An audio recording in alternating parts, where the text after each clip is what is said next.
과거에 그 구약 전체 개요를 2시간 만에 해달라 뭐 이런 요청을 굉장히 많이 받았어요. 그때는 불가능하게 느껴졌어요. 왜냐하면 2시간에 구약을 개론을 설명한다면 39권이잖아요. 그러면 한 권당 3분이에요. 그럼 예레미야 같은 책을 3분간에 설명한다는 건 정말 불가능해요. 그래도 요청을 받으니까 제가 열심히 준비해서 어쨌든 그 구약의 흐름 이렇게 해서 막 했더니 사실 많이 은혜를 받으시고 너무 좋아하시는 거예요. 저는 힘들었어요. 막 땀을 뻘뻘 흘리면서 이건 불가능이야. 어떻게 이걸 다 설명해. 이 많은 거를. 그리고 뭐를 빼고 뭐를 넣을지가 정말 힘들었어요. 그래도 열심히 했는데 꼭 들으시고는 그거 방금 한 거 꼭 책으로 내주세요. 그런 말을 많이 들었어요. 그러니까 뭐 성경 통독하시는 분들, 교사들, 선교단체, 간사님들, 뭐 교인들 너무나 여러 단체나 모임에서 구약의 개론, 그것도 딱 2시간 30분 요거를 원하시는 거예요.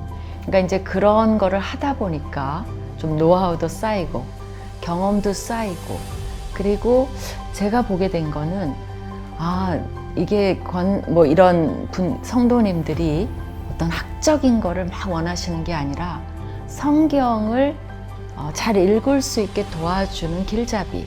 근데 그 길잡이가 저는 구약 학자잖아요. 저한테 요청했다는 것은 일반 목회적으로 원하시는 게 아니라 그래도 기존에 존재하는 것보다는 조금 깊이가 있는, 조금 더 파고 싶은, 그러나 아주 학문적인 것은 아닌 그런 정도라는 것을 제가 파악을 했어요. 그래서 그런 경험이 쌓이고 또 필요도 보게 되고 그러다 보니까 또 요새 유튜브 시대에 이걸 짤막짤막하게 유튜브로 만들어야 되겠다라는 생각이 들어서 개요를 쓰게 됐고 유튜브를 그거를 만들어서 내보내게 된 거죠. 유튜브 하다 보니까 많은 분들이 정말 도움을 많이 받으셨어요. 어떤 목사님은 이거를 매일 보신대요.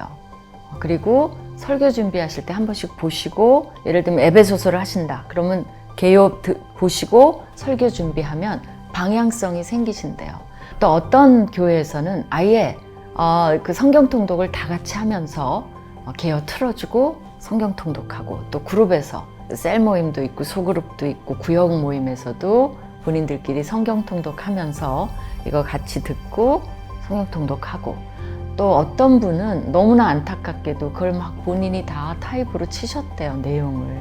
그래서 이제 그런 것들을 보면서 저도 언젠간 책으로 내야 되겠다라는 생각을 갖고 있는데, 이번에 이제 두란노에서 책으로 나와서 저도 너무 기쁩니다. 청각적으로 좋으신 분은 에센스를 유튜브로 들으시면 되고요.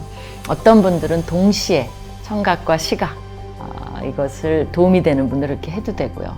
또 어떤 분들은 이걸 늘 가지고 다니면서 필요할 때마다 줄도 치시고 암기도 하시고 뭐 이런 용도로 잘 쓰이지 않을까 그런 생각이 듭니다.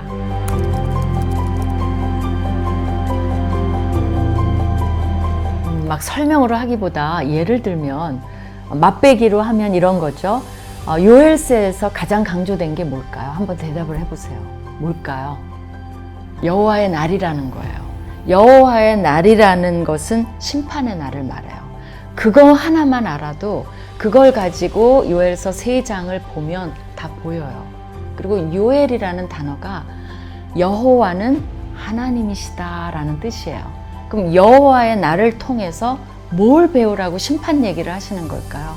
과연 여호와는 하나님이시라는 것을 가르쳐 주기 위함이에요. 그러면 요엘서 1장, 2장, 3장을 보면서 읽으면서 우리가 느껴야 되는 건 정말 여호와는 하나님이시구나. 하나님이 어떤 분이신가를 느끼기를 요엘은 원하는 거예요. 그러면 여러분이 그것만 알아도 이 그릇이 담겨 있잖아요. 그 안에 이제 자세한 내용들이 조금 더 이해되고 보이기 시작한다는 거죠. 그리고 또 하나는 이제 어떤 분을 만났어요.